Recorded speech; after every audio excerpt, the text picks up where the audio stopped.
আল্লাহ তোমার প্রেমে মন বেঁধে ভোরেরও পাখি গান গায়, ফুলেরা বসন্ত ছড়ায়। আল্লাহ তোমার প্রেমে মন বেঁধে ভোরেরও পাখি গান গায়, ফুলেরা বসন্ত ছড়ায়। মাধবী কোকিল মাধবী কণ্ঠে, মাধবী কোকিল কণ্ঠে ধূসর প্রভাত না ছড়ায়, ফুলেরা বসন্ত ছড়ায়। ইমান অল্প আছে বিদায় জুমার দিন আপনাকে আমাকে পাওয়া যায়। যদি ফুলফিল থাকতো তাহলে আপনাকে আমাকে 5 ওয়াক্ত নামাজের মধ্যেই পাওয়া যেত। কথা বলেন ঠিক না বেঠি? এখানে আসার পরে আল্লাহ রাব্বুল আলামিন কি সুন্দর করে ডাক দিয়ে বলল, দুনিয়াতে যখন আল্লাহ রাব্বুল আলামিন আপনাকে পাঠিয়ে দিল, আর সুন্দর করে যখন ডাকতেছে ইয়া আইয়ুহাল্লাযীনা আমানু, এত সুন্দর করে ডাকতেছে হে ঈমানদারগণ। আল্লাহ রাব্বুল আলামিন কিন্তু ডাকেন না ইয়া আইয়ুহান নাস। এইরকম ভাবেও কিন্তু ডাকলেও ডাকতে পারতেন, আল্লাহ রাব্বুল আলামিন ডাকতেন নাই। কেন, কিসের জন্য করে?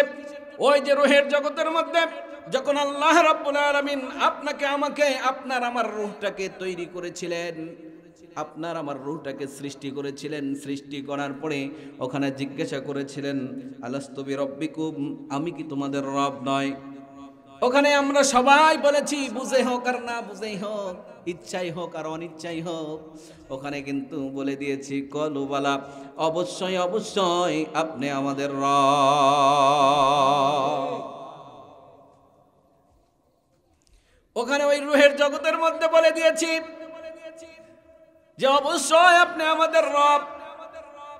ওখানে শুধুমাত্র রূহটা ছিল, এত সুন্দর শরীর আল্লাহ রাব্বুল আলামিন দান করেন নাই। ওই সময় হাত দিয়েছিল না, পা দিয়েছিল না, রূহের জগতের মধ্যে শুধু রূহটা ছিল। ওখানে আমরা সুন্দর করে কোনো চিন্তা চেতনা বাদ দিয়ে বলেছিলাম অবশ্যই অবশ্যই আপনি আমাদের রব।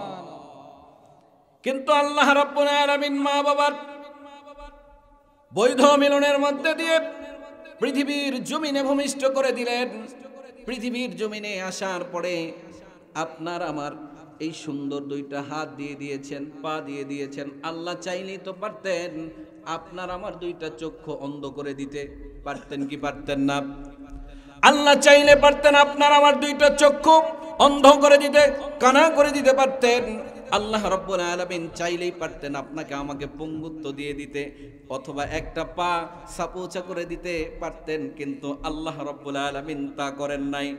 হাতটাও ভালো রেখেছেন, চক্ষু 2টাও ভালো রেখেছেন, জিহ্বাটাও ভালো রেখেছেন, সব কিছু অঙ্গ প্রত্যঙ্গ সুন্দর করে দিয়ে দিয়েছেন। আরে এরই শুকরিয়া যদি কিয়ামত পর্যন্ত আদায় করেন শেষ করতে পারবেন না। এরই সেজদা যদি কিয়ামত পর্যন্ত, আপনার হায়াত যদি কিয়ামত পর্যন্ত আল্লাহ রাব্বুল আলামিন দিয়ে থাকে, আপনি এর শুকরিয়া আদায় শেষ করতে পারবেন না। কথা বলেন ঠিক না বেঠি? যে আল্লাহ রাব্বুল আলামিন আপনাকে এত ভালোবেসে এত কিছু নিয়ামত দিল, আবার ওই আপনি বলে দিচ্ছেন যে আল্লাহ রাব্বুল আলামিন আমাকে কিছুই দেয় নাই। আহারে, একটা চক্ষু নষ্ট হলে বুঝতে পারবেন, একটা কিডনি নষ্ট হলে বুঝতে পারবেন। আপনার এই কিডনিটার দাম কত লক্ষ লক্ষ কোটি কোটি টাকা দিয়ে এই কিডনি পাওয়া যায় না। তাহলে আপনাকে সম্পদ দেয় নাই কে বলেছে? আপনার শরীরের মধ্যে আল্লাহ রাব্বুল আলামিন কোটি কোটি টাকার সম্পদ দান করে দিয়েছেন, তারপরও আপনার জবান থেকে সেই মহান রবের শুকরিয়া আদায় হয় না। ওখানে জিজ্ঞাসা করেছি অবশ্যই অবশ্যই আপনি আমাদের রব। কিন্তু পৃথিবীতে আসার পরে আমরা বৃদ্ধ আঙ্গুলি দেখাই দিচ্ছি। পৃথিবীর চাকচিক্যময় এই দুনিয়াতে যখন আপনি আমি এসেছি, দূর থেকে যখন দেখবেন মরিচিকা বালু যেই চিকচিক চিকচিক করে মনে হয় ঢেউ খেলতেছে, পানি আছে ওখানে।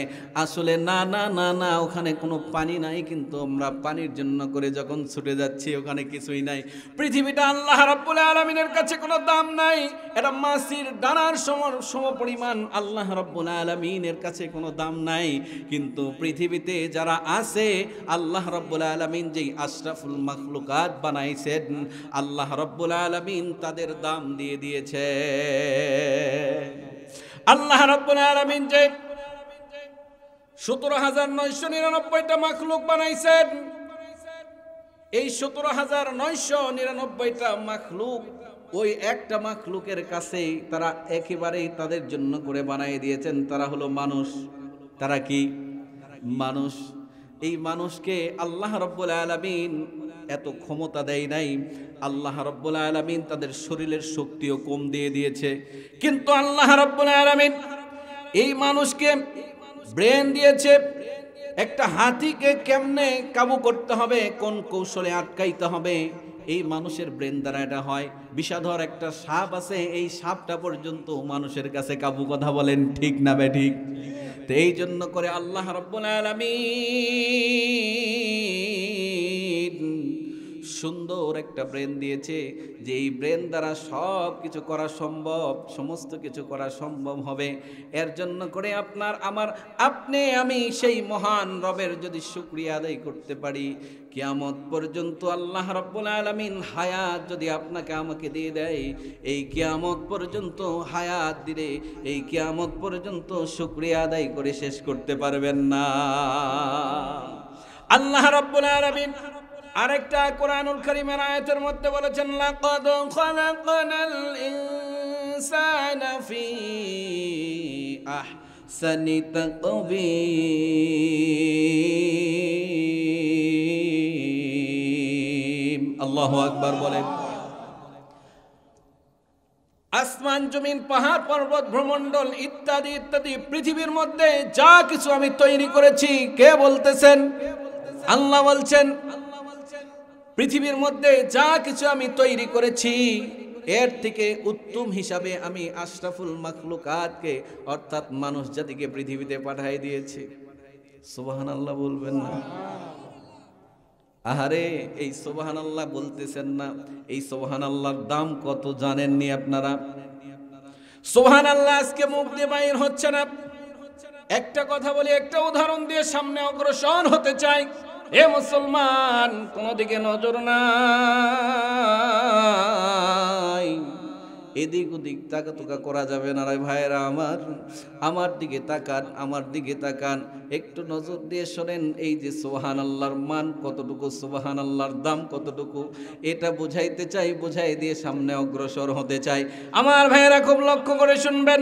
আল্লাহ রাব্বুল আলামিন এত সুন্দর করে আপনাকে আমাকে তৈরি করেছেন, তারপরেও সুবহানাল্লাহ বাইর হলো না। আচ্ছা আমার ভাইয়েরা বলেন তো, যে আপনাদের গ্রামের মধ্যে নতুন এক দম্পতি বিবাহ করেছে, গরিব মানুষ, মানুষের বাড়ির দিন খাটে দিন খায়, তাকে বলা হয় কৃষক, বা আমরা মনে করি সে তাকে কামলা লিয়েছি। এই মানুষটা কাজ করার জন্য করে লম্বা চড়া ইতিহাস নয়, একটু নজর দিবেন সুবহানাল্লাহর দাম আছে না নাই, একটু বোঝানোর জন্য করে বলছি ভাইয়েরা আমার। এই যে সুন্দর করে সে কাজকর্ম করার জন্য করে বিবাহ শাদী করেছে। আগে ছিল এক পেট, এখন হয়েছে কয় পেট? দুইটা পেট হয়েছে। তার চিন্তা কিন্তু আরেকটা পেটও ভরাইতে হবে, আরেকটা মানুষের খাবারও জোগাড় করতে হবে। সোনো পাউডার, লিপস্টিক, আলকাতরা মালকাতরা যা আছে এগুলো নাই দিতে পারলাম, কিন্তু খাবারটা তো দিতে হবে, পরনের শাড়িটা তো দিতে হবে, ইজ্জত আবরুটা তো ঢাকায় দিতে হবে।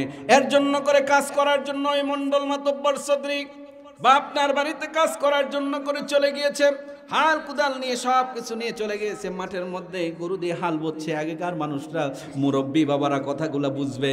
বর্তমান বাবারা যারা আছে, বর্তমান ইয়ং জেনারেশন যারা আছে, এই কথাটা কিন্তু তেমনটা বুঝবে না। কেননা এখন তো গরুর হালই নাই, মোষের হালই নাই, মোষই তো এখন দেখা যায় না। মাঝে মধ্যে মাইকিন শোনা যায় অমুক হাটে মোষের বস্তু পাওয়া যাবে, মোষ কিন্তু আর মানুষ পালে না। কিন্তু আগেকার মুরব্বী বাবারা এই যে হাল দিয়ে জমি চাষ করতো, ওই ব্যক্তিটাও ঠিক অনুরূপভাবে গরু দিয়ে এরকমভাবে জমির মধ্যে চাষ করতেছে, হঠাৎ করে ঠক করে একটা ফালের মধ্যে আওয়াজ হলো। আওয়াজ হওয়ার পরে চিন্তা করতেছে, পরবর্তীতে আবার যখন এই দিক দিয়ে আসবো আবার মনে হয় এই ইটাটা লেগে যাবে, আমার অসুবিধা হবে। সামনে অগ্রসর হওয়ার পরে গরুটাকে সামনে রেখে দিয়ে হালটাকে সামনে রেখে দিয়েছে। রেখে দেওয়ার পরে ওই ওখানে যায় দেখে যে এত বড় সুন্দর একটা কলস, অতীব পুরাতন কলস তার মাথার মধ্যে সেট হয়ে গিয়েছে। আরে আমরা নানি দাদির কাছ থেকে শুনতাম যে আগেকার মানুষের ব্যাংক ছিল না, ব্যাংকের মধ্যে লকারের মধ্যে স্বর্ণ রূপা টাকা পয়সা হীরা কাঞ্চন মণিমুক্তা সুন্দর করে ওখানে রাখতো। রাখার পরে এখন তো বর্তমান ওই যে ব্যাংকের মধ্যে রাখে, কিন্তু আগেকার জামানার পুরাতন মানুষেরা করতো কি, এত বড় কলসের মধ্যে সুন্দর করে মুখটা মোড়ায় দিয়ে মাটির নিচে পোতায় রাখতো।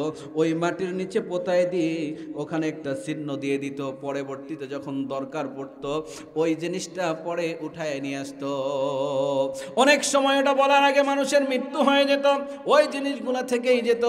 আগেকার মানুষেরা এরকম ভাবে তাদের ধন সম্পদ সুন্দর করে সংরক্ষণ করতো। ভাইয়েরা আমার, ওর মাথার মধ্যে ওই চিন্তা, ওই যে শুনেছিল তার দাদির কাছে নানির কাছে শুনেছিল যে হীরা কাঞ্চন মণিমুক্তা জহরত থাকে, মাটির কলস পেয়েছে, অতীব পুরাতন। চিন্তা চেতনা করছে, আহারে এটা তো ভারী দেখা যায়। ও চিন্তা করতেছে আজকে আর কোনো কাজ করব না, এই কলসটাকে বাড়ির মধ্যে নিয়ে যাব। যে কথা যেই কাজ, আর হাল টাল বয় নাই। গরু দিয়ে হাল বচ্ছিল, গরুটা ছেড়ে দিয়েছে। ছেড়ে দেওয়ার সঙ্গে সঙ্গে ওই নাঙ্গল জল কাদের মধ্যে নিয়ে বাড়ির মধ্যে চলে গিয়েছে। নতুন স্ত্রী সুন্দর করে, এত সুন্দর করে ডাক দিচ্ছে, স্ত্রী রে একটু বাহিরে আসো।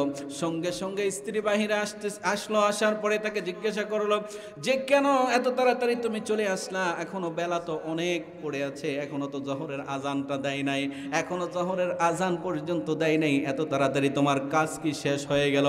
তখন বিবিকে ডাকতে বলতেছে, বিবি রে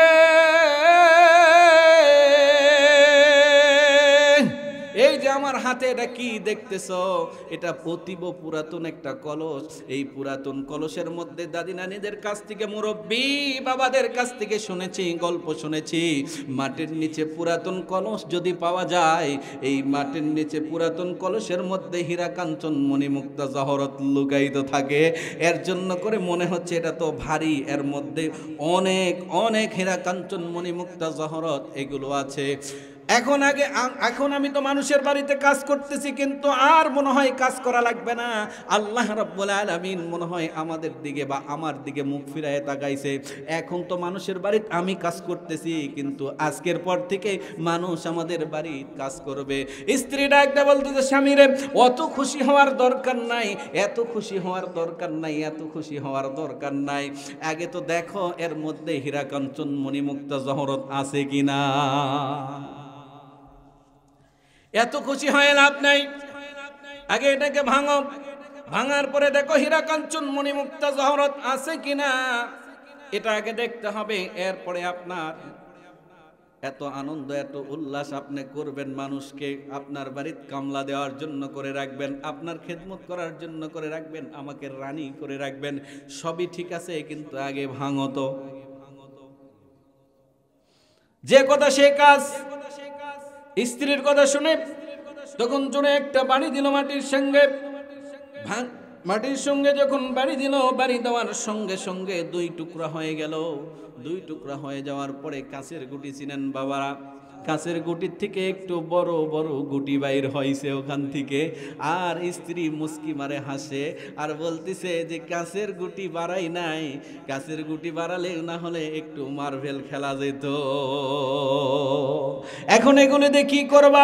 তখন ওই স্বামী বলতেছে, হাই রে কপাল তো পোড়া, এই পোড়া কপাল দিয়ে কোনো কিছু হবে না, এই পোড়া কপালে কোনো কিছু নাই, কিন্তু আজকে যখন কাজ ছেড়েই দিয়েছি আর কাজে যাব না, মনটা অত্যন্ত খারাপ, কিন্তু এই গুটিগুলা দিয়ে কি করবো?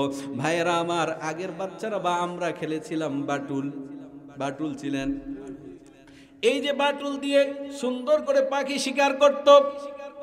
আপনাদের এদিকে কি বলে? পাখি শিকার করে, বাটুল দিয়ে পাখি শিকার করে। তারও একটা বদ অভ্যাস ছিল, যখন কাজই হলো না তাহলে এক কাজ করি, এই যে বাটুল দিয়ে আমার তো অভ্যাস আছে, বাটুলও আছে, আর এতগুলো গুটি আমি কি করব, এই গুটিগুলা দিয়ে আপনাদের এই বাজার থেকে, আপনাদের এই গ্রাম থেকে নিয়ে 5 বিবি পর্যন্ত, চিন্তা করতেছে এদিক থেকে যেতে যেতে 5 বিবি পর্যন্ত চলে গেছে, বাটুল মারতেছে আর যাচ্ছে। ওই যে 2 পকেটের মধ্যে ভরে রাখছে, ওই যে এরকম ভাবে বাটুল মারতেছে আর যাচ্ছে। কথাগুলো কিন্তু দিল দিয়ে বুঝবেন ভাইয়েরা আমার, একটু নজর দিবেন, সামনে আসতেছে, একটু নজর দিয়ে শুনতে হবে বাজান। ওঠাউঠি করলে চলবে না, কথাটা তো বুঝবেন না। এরপরে চলে গেছে ফিসকার ঘাট পার হয়ে চলে গেছে আপনার 5 বিবি পর্যন্ত। যায় দেখে যে এখানে পুরাতন পাথর ক্রয় বিক্রয় করা হয়, তার পকেটের মধ্যে আছে পাথর মাত্র আর 3টা। জোরে বলেন কয়টা? 3টা পাথর আছে। চিন্তা করতেছে, হায় রে, আসরের আজান দিল, মাগরিবের সময় হয়ে আসতেছে, অমুক জুয়েলার্স লেখা আছে, অমুক জুয়েলার্স, এখানে পুরাতন পাথর ক্রয় বিক্রয় করা হয়। এলা তো অতীব পুরাতন পাথর, দেখি তো 2-4 টাকা পাওয়া যায় কিনা, যদি পাওয়া যায় মুড়ি মুরকি যা আছে এটা কিনে খাই, আবার বাড়ির দিকে চলে আসব। সঙ্গে সঙ্গে এক জুয়েলার্সের দোকানের মধ্যে নিয়ে গেল। নিয়ে যাওয়ার পরে এই জুয়েলার্সের দোকানে বলতেছে, ভাই আপনার ওখানে সাইনবোর্ড দেখলাম যে আপনি পুরাতন পাথর ক্রয় বিক্রয় করেন, আপনি পাথর কিনেন, কিন্তু আমার কাছে পুরাতন পাথর আছে, আপনি নিবেন নাকি? ভাই আগে পাথরটা তো দেখান, নেওয়া না নেওয়ার বিষয়টা পরে আসবে। সঙ্গে সঙ্গে পাথরটা, একটা পাথর বাহির করছে, পকেট থেকে বাহির করে বলতেছে, দেখেন তো এই পাথরটা নেওয়া যাবে কিনা। ওই স্বর্ণকার যখন হাতের তালুর মধ্যে নিয়েছে, নেওয়ার পরে পরীক্ষা নিরীক্ষা করার পরে ওই স্বর্ণকার অজ্ঞান হয়ে গিয়েছে। আহারে, এমনি তো দিন মজুর, দিন খাটে দিন খায়, এমনিতেও তার ক্ষুধায় পেটটা একেবারে কাতর হয়ে গিয়েছে, ক্ষুধা লেগেছে, এর মধ্যে আবার দোকানদার অজ্ঞান হয়ে গেছে, আরও তো চিন্তা বেড়ে গেছে। পাশের দোকানদার আসে, তার চোখের মধ্যে মুখের মধ্যে পানি ছিটা দিয়ে দিল। পানি ছিটে দেওয়ার পরে বলতেছে, ভাই আপনি অজ্ঞান হলেন কেন? কিসের জন্য করে অজ্ঞান হলেন? কেন অজ্ঞান হলেন? কোন কারণে করে অজ্ঞান হয়ে গেলেন? কি কারণে করে অজ্ঞান হলেন? তখন বলতেছে, ভাই দেখা যায় তো সাধারণ মানুষ, এর মধ্যে আদামোদা চেহারার একটা মানুষ, জ্ঞান গর্ব মনে হয়, বোঝা যায় না, কিন্তু এমন একটা সম্পদ নিয়ে আসছে আমার দোকান। কেন? এই যে জুয়েলার্সের গোটা জুয়েলার্স পট্টি যেটা আছে, এই জুয়েলার্স পট্টি দিয়ে, গোটা জুয়েলার্স পট্টি দিয়েও এই একটা পাথর কিনা সক্ষম নয়, নষ্ট করে দিয়েছি। ঠিক অনুরূপ আপনার আমার কিয়ামতের ময়দানে যখন আল্লাহ রাব্বুল আলামিন ডাক দিয়ে বলবে, এ বান্দা সলিমউদ্দিন, পৃথিবীতে তুমি যা করেছো, আমি রব্বুল আলামিন বললাম যদি একটা নেকি নিয়ে আসতে পারো, আমি রব্বুল আলামিন তোমাকে জান্নাত দিয়ে দেব। সুবহানাল্লাহ বলে। আচ্ছা, আপনি চিন্তা করতেছেন, যাক বাবা, এটা সুযোগ পাইছি রে, এক নেকির জন্য করে জান্নাত। সুবহানাল্লাহ, সুবহানাল্লাহ, এক নেকির জন্য করে জান্নাত। এখন চিন্তা করতেছেন, সর্বনাশ, কার কাছে আগে যাব? কোন মানুষের কাছে আগে যাব? চিন্তা করতেছেন, আগে তো যেতে হবে মায়ের কাছে। কার কাছে? পৃথিবীর সব মানুষ আপনাকে ভুলে যেতে পারে, মার থেকে যাকে মহাব্বত বেশি করেছেন সেই মানুষটাও কিন্তু আপনাকে ভুলে যেতে পারে, পারে কিনা? সেই মায়ের কাছে গেছেন কিয়ামতের ময়দানে। আল্লাহ রাব্বুল আলামিন কয়টা নেকির কথা বলেছেন? একটা নেকির কথা বলেছেন। এই একটা নেকি যদি নিয়ে আসতে পারো, বান্দারে তোমাকে আমি জান্নাত দিয়ে দিব, জান্নাত দিয়ে দিব। ও তো খুশিতে খুশি, আনন্দ উল্লাসে দৌড়াইতেছে, মার কাছে যায় বলতেছে, মা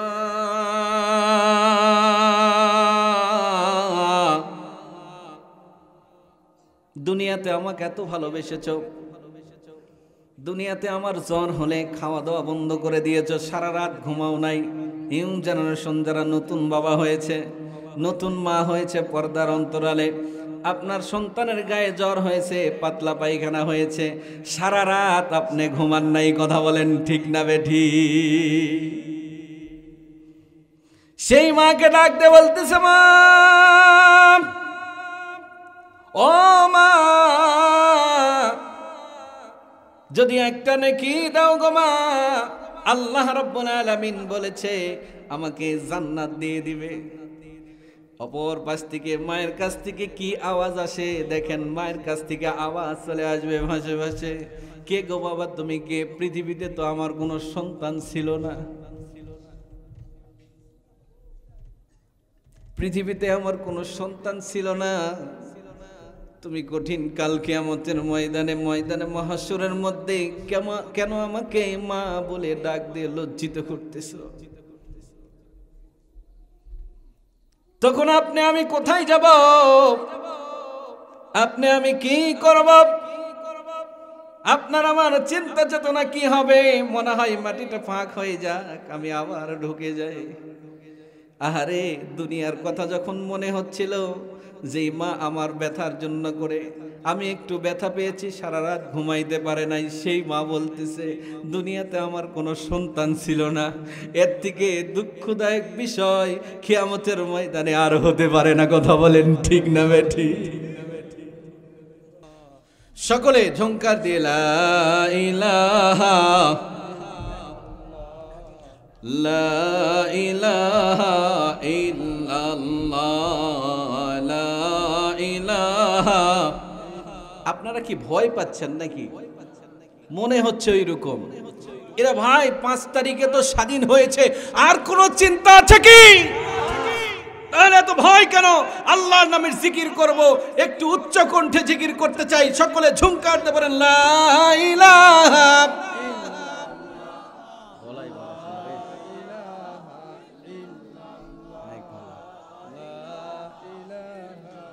লা ইলাহা লা ইলাহা ইল্লাল্লাহু মুহাম্মাদুর রাসূলুল্লাহ সাল্লাল্লাহু আলাইহি সাল্লাম। মনে হয় আপনারা একটু ভয় পাচ্ছেন, ঠিক না ভাই? ঠিক। আচ্ছা, আমরা বাংলাদেশে মানুষ মিশরে কোনোদিন যায় নাই, গিয়েছি কি? ফেরাউনকে দেখেছি কি? ফেরাউন আমরা দেখি নাই, মিশরটাও দেখি নাই। ফেরাউনের লাশে এখনো কোনো কিছুই দেওয়া হয় নাই, তারপরে লাশটা পচে নাই। কেন? ইসলামের সঙ্গে, আল্লাহর পয়গম্বরের সঙ্গে দুশ্মনী করার কারণে করে ছোট বাচ্চাদের মতো নীল নদের মধ্যে চুবিয়ে চুবিয়ে আল্লাহ রাব্বুল আলামিন তার মওত দিয়েছে, কথা বলেন ঠিক না বাড়ি? লাস্ট সময়ে বলেছে আল্লাহ, আমি মুসা আল্লাহর উপরে ঈমান আনলাম, ঈমান আনার জন্য করে যেই না বলছে জিবরাইল আমিন এক হাওয়া কাদো দিয়ে মুখ ভর্তি করে দিয়েছে। যা, এই চিন্তা চেতনা যখনই লালন করেছে তখনই জিবরাইল আমিন একেবারে দিয়ে দিয়েছে, মুখের মধ্যে কাদো দিয়ে দিয়েছে। আজকে এই লা ইলাহা ইল্লাল্লাহু মুহাম্মাদুর রাসূলুল্লাহ মুখ দিয়ে বাইর হচ্ছে না। মৃত্যুর আগ মুহূর্ত পর্যন্ত লা ইলাহা ইল্লাল্লাহর চিন্তা করছেন, তখন তো মুখ দিয়ে লা ইলাহা ইল্লাল্লাহ মুখ দিয়ে বাইর হবে না, কথা বলেন ঠিক না বাড়ি? এর জন্য করে এখনই কলবটা জারি করতে হবে, তো কলবটা জাগাইতে হবে। তো আপনার কাপড় যখন ময়লা হয়ে যায় সাবান দিয়ে পরিষ্কার করেন কি করেন না? তাহলে আপনার অন্তরটা, কলবটা ময়লা হয়ে গিয়েছে, এই কলবটা পরিষ্কার করার জন্য করে আপনাকে জিকির করতে হবে। জিকির করতে হবে, কি করতে হবে বলেন? জিকির করতে হবে। আর এই যে মুসা আলাইহিস সালাতু ওয়াস সালামের জামানায় যে ফেরাউন ছিল, এই ফেরাউনের নাম আমরা সবাই জানি কি না? তাহলে ছোট বাচ্চা যে এরকম ভাবে পানিতে পড়ে গেলে সাঁতার জানে না, ওখানে ডুবতে ডুবতে একেবারে এরকম সাঁতরাইতে যখন সাঁতরাতে পারে না, পানি খাতে খাতে একবারে নিচে চলে যায়। ঠিক অনুরূপ ভাবে আপনাদের এলাকায় দেখেছেন কোন মুরব্বী বাবা বা যুবক ভাই ওই পুকুরে পড়ে মারা গেছে? এরকম রেকর্ড কি আছে? তাহলে আল্লাহ রাব্বুল আলামিন চাইলে পারেন কিনা যে আল্লাহ ছোট বাচ্চাদের মতো ইতিহাস সাক্ষী ছোট বাচ্চাদের মতো তাকে চুবিয়ে চুবিয়ে মারছে শুধুমাত্র ইসলামের সঙ্গে আল্লাহর পয়গম্বরের সঙ্গে বেয়াদবি করার কারণে করে আল্লাহ রাব্বুল আলামিন তাকে ছোট বাচ্চাদের মতো নীল নদীর মধ্যে চুবিয়ে চুবিয়ে মারছে। কথা বলেন ঠিক না বেঠি? শুধু তাই নয়, একজন জান্নাত বানাইছিল অনেক কষ্ট করে। নাম কি? জান্নাত বানাইছিল অনেক কষ্ট করে, অনেক টাকা পয়সা দিয়ে। কিন্তু জান্নাতটা একটু পরিদর্শন করবে, জান্নাতের গেটের আগেই আজরাইল আলাইহিস সালাতু ওয়াস সালাম হপ করে এইরকম ভাবে তার ঘোড়ার লাগাম ধরে বলতেছে, কই যাও, একটু ঝাঁকি দিয়ে বলতেছে, এই নোংরখানা ওখানে। করছে, নোংরখানার জন্য করে আমি আসি নাই, খাবারের জন্য করে আমি আসি নাই, খাওয়ার জন্য করে আমি আসি নাই, আমি এসেছি তো তোর জানটা নিয়ে যাওয়ার জন্য করে। তখন তার ভিতরে ঝাঁকি দিয়ে উঠছে, হাইরে সর্বনাশ, আমি তো আর বাঁচতে পারবো না। ভাই আজরাইল, আমাকে একটা মিনিট সময় দাও, আমি আমার এই শখের জান্নাতটা একটু দেখতে চাই। না না না না না না, এক সেকেন্ড তোমাকে সময় দেওয়া হবে না। সঙ্গে সঙ্গে আজরাইল আলাইহিস সালাতু ওয়াস সালাম খপ করে তার জানটা নিয়ে উড়াল দিয়ে আল্লাহ রাব্বুল আলামিনের দরবারে চলে গেছে। ওই আল্লাহ আজও আছে না নাই? 5 তারিখের মধ্যে দেখাই দিয়েছে যে সামনের দরজা দিয়ে নয়, পিছনের দরজা দিয়ে কোরআনের সঙ্গে ইসলামের সঙ্গে বেয়াদবি করার কারণে করে পিছনের দরজা দিয়ে পালিয়ে গিয়েছে। আমরা সকলেই দেখেছি। কথা বলেন ঠিক না বেঠে? সেই আল্লাহ আজও আছে না নাই? আজকে যারা দুর্নীতি করছে মনে করতেছে যে আমরাই ক্ষমতা পেয়ে গিয়েছি, আর কারো দরকার নাই। এই দুর্নীতি করতেছো তোমরা, তোমাদেরকে পচাইতেছো, একটাবার খেয়াল করতেছে না। কথা বলেন ঠিক না বেঠে? আমরা এতদিন খালার শাসন দেখেছি, নানার শাসন দেখেছি, দাদার শাসন দেখেছি, চাচার শাসন দেখেছি, বুবুর শাসন দেখেছি, খালার শাসন দেখেছি। এখন দেখতে চাই টুপিওয়ালাদের শাসন, দাড়িওয়ালাদের শাসন, কোরআনওয়ালাদের শাসন। কথা বলেন ঠিক না বেঠে? আমরা আগামীর দিন কোরআনের দিন দেখতে চাই, টুপিওয়ালাদের দিন দেখতে চাই। শুধু মসজিদ মাদ্রাসায় আমরা ক্ষান্ত হতে চাই না। আমরা এখান থেকে নিয়ে সমাজ থেকে নিয়ে রাষ্ট্র পর্যন্ত ইসলামের পতাকাকে তোলার জন্য করে জীবন যদি দিতে হয়, রক্ত যদি দিতে হয়, নিজের স্ত্রীকে যদি বিধবা করতে হয়, কারা কারা প্রস্তুত আছেন? দুই হাত তুলে আল্লাহকে দেখান।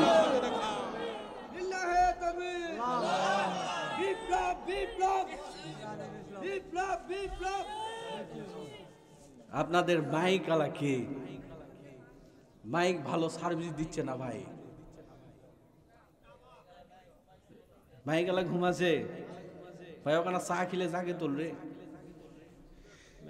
তো এই জন্য করে ভাইয়েরা আমার, আপনাকে আমাকে সোচ্চার হতে হবে। এতদিন পর্যন্ত মাথার উপরে তো বেল পড়েছে, বেল পড়তে পড়তে মাথা তো শক্ত হয়েছে। আমরা দেখতে চাই কোরআন দিয়ে শাসন যখন করবে, কোরআন দিয়ে শাসন যখন করবে কেমন শাসন হয়।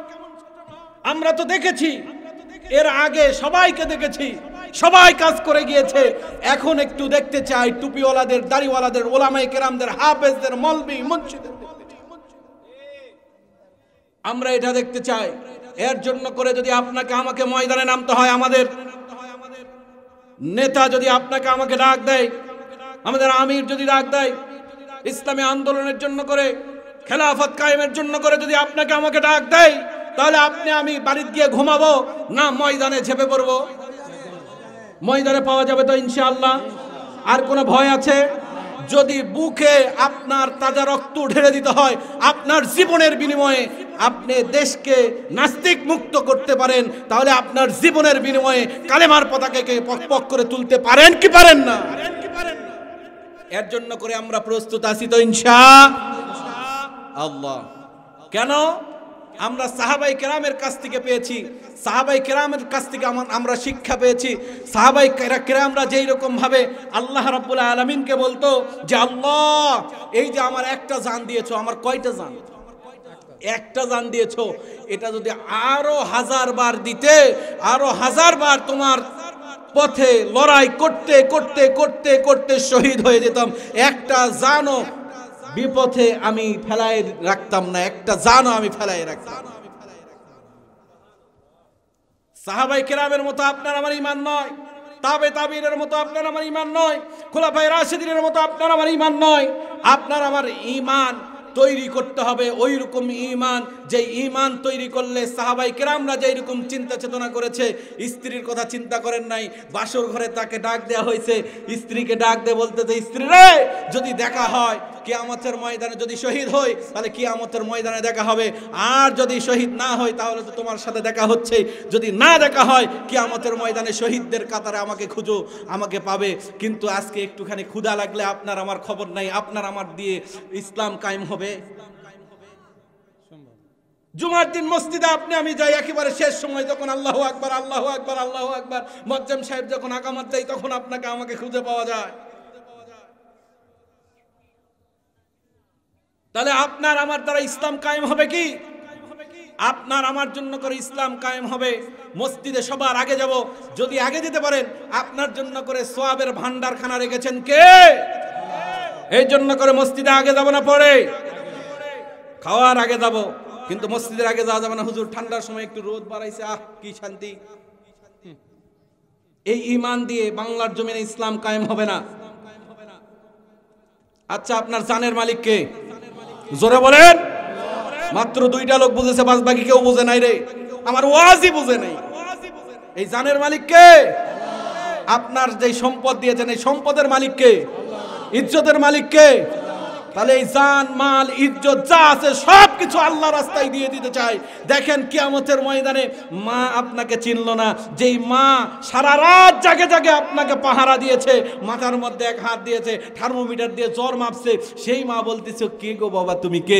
কিয়ামতের ময়দানে আমাকে মা বলে ডাকে, লজ্জিত করো না। সেই মা বলতেছে কেন? একটা নেকি চেয়েছেন তার জন্য করেছেন। এক নেকি চেয়েছেন, 10 নেকি চালে তো খুঁজেই পাতেন না, একটা নেকি চেয়েছেন, এর জন্য করে বলেছে আমি আপনাকে চিনি না। এখন চিন্তা করতেছেন আহারে বাপের কাছে যাই, বাপের দিয়ে বলি যাই বলতেছি বাবা আমাকে একটা নেকি দাও, যদি নেকি একটা দিতে পারো তাহলে আল্লাহ রাব্বুল আলামিন আমাকে জান্নাত দিয়ে দিবে। তখন বলতেছে বাবারে তুমি কে? তুমি ভুল জায়গায় এসে নক করেছো। সে চিন্তা করতেছে মার কাছে যখন পেলাম না, বাবার কাছে যখন পেলাম না, তখন স্ত্রীর কাছে যাইতো, যার কথায় সমস্ত আত্মীয় স্বজনকে একেবারে পর করে দিয়ে দিয়েছি, একেবারে পর করে দিয়ে দিয়েছি।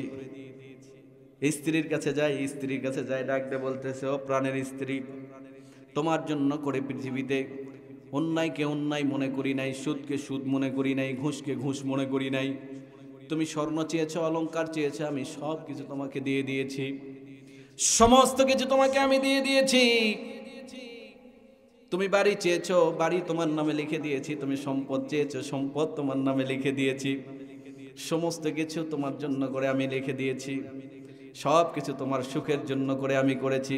মাকে ছাড়তে বলেছো, মাকে ছেড়েছি, বাবাকে ছাড়তে বলেছো, বাবাকে ছেড়েছি, ভাইয়ের সাথে সম্পর্ক রাখতে নিষেধ করেছো, ভাইয়ের সাথে সম্পর্ক রাখি নাই, বোনের সাথে সম্পর্ক রাখতে নিষেধ করেছো, বোনের সাথে সম্পর্ক রাখি নাই। তুমি যেমনে যেমনে বলেছো তেমনে তেমনি আমি মেনেছি, তেমনে তেমনি আমি শুনেছি। কঠিন কিয়ামতের ময়দানে আল্লাহ রাব্বুল আলামিন বলেছে বান্দারে তুমি যদি একটা নেকি নিয়ে আসতে পারো, স্ত্রী রে তুমি আমাকে একটা নেকি দিতে পারো না, তোমার সুখের জন্য করে সমস্ত অন্যায় জিনা ব্যভিচার সব কিছু করেছি, তুমি আমাকে একটা নেকি দাও। তখন ডাক দে বলবে কে গো? এ যুবক,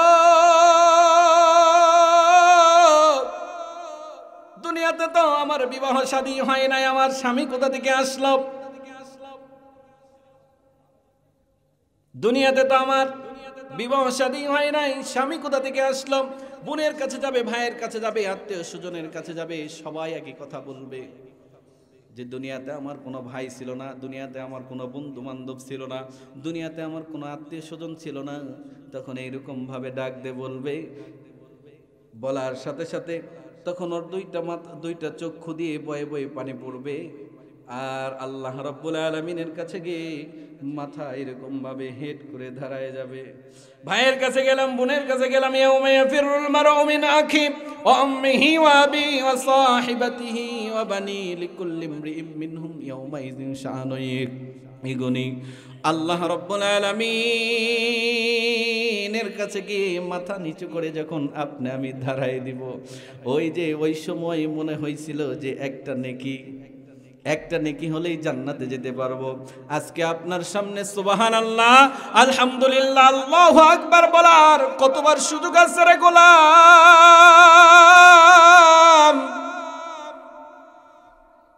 তারপরও জবান দিয়ে সুবহানাল্লাহ, আলহামদুলিল্লাহ, আল্লাহু আকবার বাইর হয় নাই। বিয়া বাড়ির জন্য করে, আত্মীয় স্বজনের জন্য করে, ফুটবল খেলা, ক্রিকেট খেলার জন্য করে, যুবক ভাইরা যারা আছো ফেসবুক চালানোর জন্য করে সারা রাত ঘুমাও নাই। কিন্তু যে রব আপনাকে আমাকে তৈরি করেছে, আপনাকে আমাকে সৃষ্টি করেছে, এত সুন্দর করে বানাইছে, এতদিন পর্যন্ত লালন পালন করেছে, এত নাফরমানি করেছে, এত অন্যায় করেছি, এত খারাপ কাজ করেছি, সেই আল্লাহর জন্য করে আপনি আমি কয়টা রাত জেগেছি, ফজরের নামাজটা পর্যন্ত পড়তে পারি নাই রে গোলাম, ফজরের নামাজটা পর্যন্ত আদায় করতে পারি নাই। ফজরে যে আল্লাহ রাব্বুল আলামিন এক্সট্রা একটা বাক্য দিয়ে আপনাকে আমাকে ডাক দিল, আসসালাতু খায়রুম মিনান নাওম,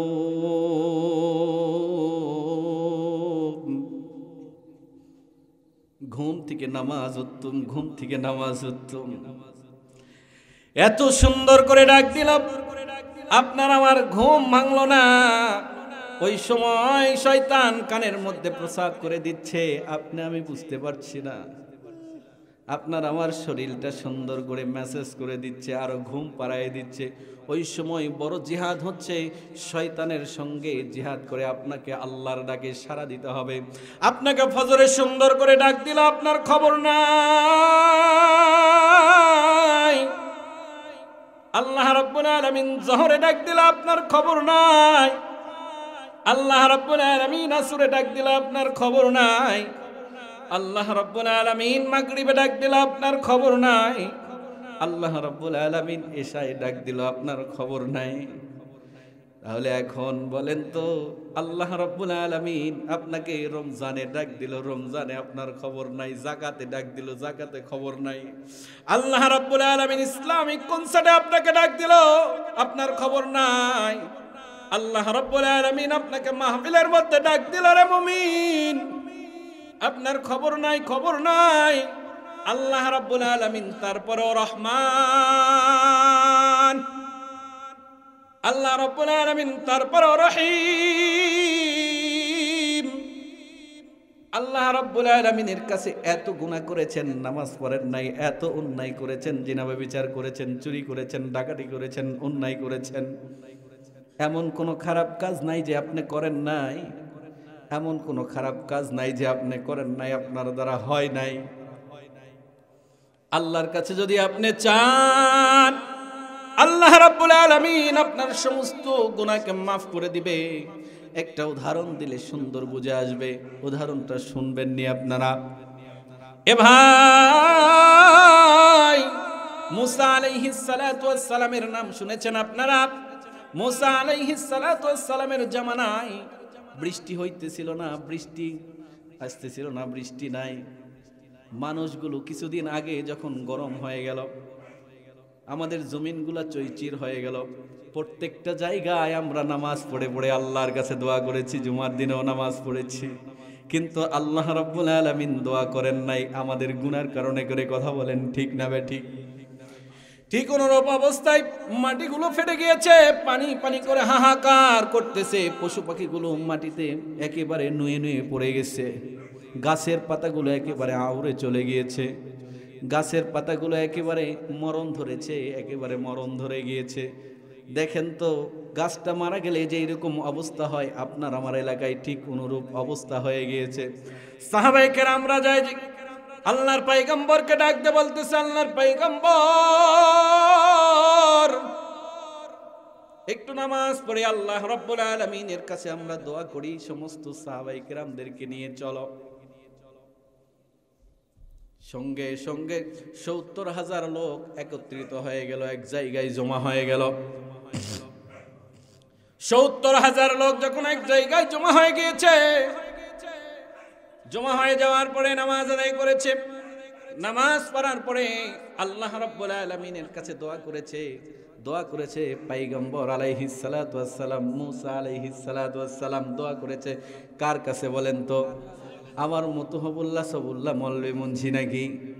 আল্লাহ রাব্বুল আলামিনের পছন্দনীয় একজন পয়গম্বর, সবথেকে বুদ্ধিমান। কেউ বলে ঠেটা, না না না না,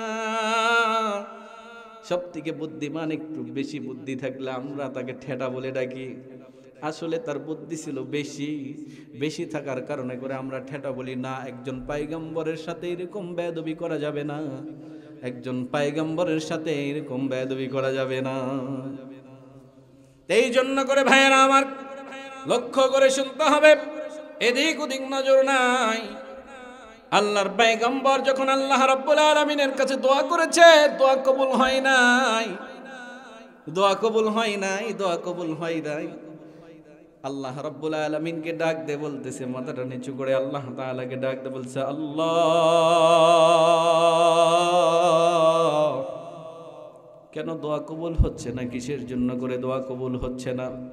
সঙ্গে সঙ্গে জিবরাইল আমিন আল্লাহর পয়গম্বরকে সালাম জানাইলেন। সালাম জানানোর পরে বলতেছে, আল্লাহর পয়গম্বর, এখানে একজন দাগী আসামি আছে। এখানে দাগী আসামি বলতে কি, দাগী একজন অন্যায়কারী আছে। এমন কোনো খারাপ কাজ নাই যে করে নাই। 40 বছর যাবৎ জিনা ব্যভিচার, জিনা করেছে, অন্যায় করেছে, সুদ ঘুষ মদ গাঞ্জা ইয়াবা ফেন্সিডিল যা কিছু আছে সব কিছু সে পান করেছে। এমন কোনো অন্যায় নাই যে সে করে নাই, এমন কোনো অন্যায় নাই সে করে নাই। আপনি তাকে বিতাড়িত করে দেন, এখান থেকে উঠে যেতে বলেন। উঠে যাওয়ার সঙ্গে সঙ্গে আল্লাহ রাব্বুল আলামিন আপনার দোয়া কবুল করে নিবে, আসমান থেকে রহমতের বৃষ্টি নাজিল করবে। মুসা আলাইহিস সালাতু ওয়াস সালাম এমনি তো রাগান্বিত মানুষ, আল্লাহর পয়গম্বর খুব রাগান্বিত হয়ে গেলেন। আল্লাহর পয়গম্বর এত রাগ রাখতে রাখতে একেবারে লাল হয়ে গিয়েছে। লাল হয়ে যাওয়ার পরে বলতেছে, তোমার কি একটা বারো দয়া হচ্ছে না? তোমার অন্তরের মধ্যে মায়া নাই যে তুমি এতগুলো মানুষকে কষ্ট দিচ্ছ, পশু পাখিকে কষ্ট দিচ্ছ, গাছগাছালিকে তুমি কষ্ট দিচ্ছ, তোমার জন্য করে আল্লাহ রাব্বুল আলামিন বৃষ্টি দিচ্ছে না। তুমি 40 বছর যাবত আল্লাহ রাব্বুল আলামিনের নাফরমানি করতেছো, এমন কোনো অন্যায় নাই, সুদ ঘুষ জিনা ব্যভিচার মদ গাঁজা যা কিছু আছে সব কিছু পান করতেছো। তোমার কি দিলে দয়া নাই? তোমার কি দিলে দয়া নাই? তোমার দিলে কি দয়া লাগে না? তোমার দিলে কি মায়া লাগে না? তুমি এখান থেকে চলে গেলেই তো আল্লাহ রাব্বুল আলামিন দোয়াটা কবুল করে নেয়। তুমি এখান থেকে চলে যাও, তুমি এখান থেকে চলে যাও। ওই ব্যক্তি চিন্তা করতেছে, আহারে এতগুলো মানুষের সামনে থেকে যদি আমি চলে যাই, মনটা চাচ্ছে যে আমার মতো গুনাহগারের জন্য আল্লাহ রাব্বুল আলামিনের বৃষ্টি, আল্লাহ রাব্বুল আলামিন বৃষ্টি দিচ্ছে না, এর জন্য করে আমাকে উঠে যাওয়া দরকার। কিন্তু এই 70,000 মানুষ আমাকে চিনে ফেলবে যে আমি সেই দাগী আসামি।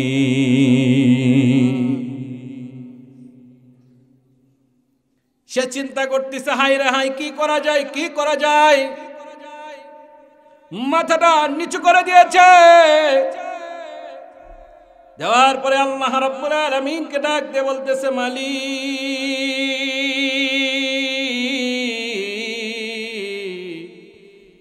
ও মালিক, আমি তো অন্যায়কারী, 40 বছর যাবত আমি অন্যায় করতেছি, 40 বছর যাবত আমি এমন কোন গুনাহ নাই করি নাই মালিক। ও রব্বে কারীম, এমন কোন অন্যায় নাই আমি করি নাই, এমন কোন অন্যায় নাই আমি করি নাই। আল্লাহ, আজকে থেকে তওবা করলাম, এখন থেকে তওবা করলাম, আর কোনোদিন আমি খারাপ কাজ করব না, আর কোনোদিন আমি অন্যায় করব না। সঙ্গে সঙ্গে আল্লাহ রাব্বুল আলামিন রহমতের বৃষ্টি নাজিল করে দিয়েছে। সুবহানাল্লাহ বলেন না? সঙ্গে সঙ্গে রহমতের বৃষ্টি নাজিল করেছে। তাহলে ওই রকম 40 বছরের দাগী আসামিকে যদি আল্লাহ রাব্বুল আলামিন মাফ করে দিতে পারে, আপনাকে আমাকে সেই আল্লাহ রাব্বুল আলামিন মাফ করে দিতে পারে কি পারে না? আরো জোরে বলেন, পারে কি পারে না? ইন্নাহু কানা তাওয়াবা।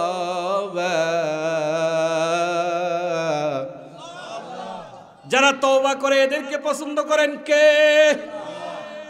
তাহলে আজকে থেকে তওবা করা যাবে তো? আজকে থেকে তওবা করা যাবে।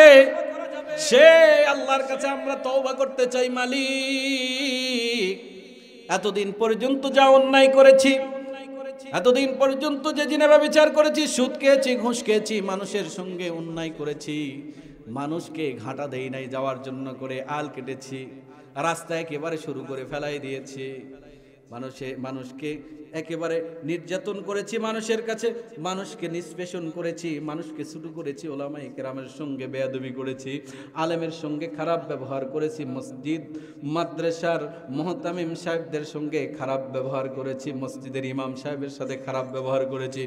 ও মালিক, ও রব্বে কারীম, আর অন্যায় করতে চাই না, আর জিনা ব্যভিচার করতে চাই না।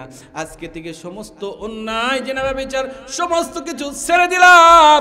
আল্লাহ রাব্বুল আলামিন বিগত জীবনের সমস্ত গুনাহ খাতাগুলিকে মাফ করে দিয়ে রহমতের চাদরের মধ্যে নিয়ে আপনার গুনাহগুলি ঝেড়ে দিবে। আপনার আমার সমস্ত গুনাহগুলি ঝেড়ে দিয়ে রহমতের চাদরের মধ্যে নিয়ে জান্নাতি হিসাবে আপনাকে আমাকে ঘোষণা করে দিবেন। আল্লাহু আকবার বলেন।